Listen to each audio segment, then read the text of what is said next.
mo ba naiwan dyan? O, asan si Kuya Photographer?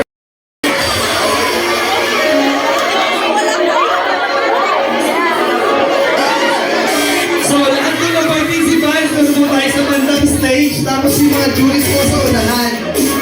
So, kuha na lang po tayo ng isang mga picture na babalikan natin next.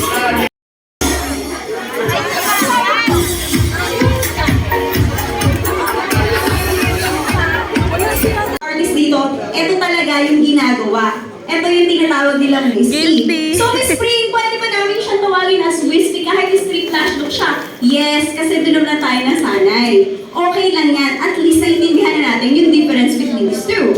But if you can see in my page, iba yung tinatawag ko talagang Wispy, iba pag nakapost sa akin yung street flash. Struggle natin. Bakit di ko siya makuha? Sa kanila i-explain na, hindi madam kasi nung nilalagyan ko nung time yan, may puwang. Nagets ko ba? Okay? And fourth rule ko, ayoko ng martyr na lash artist.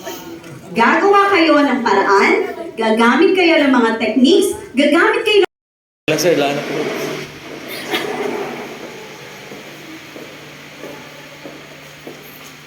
Go.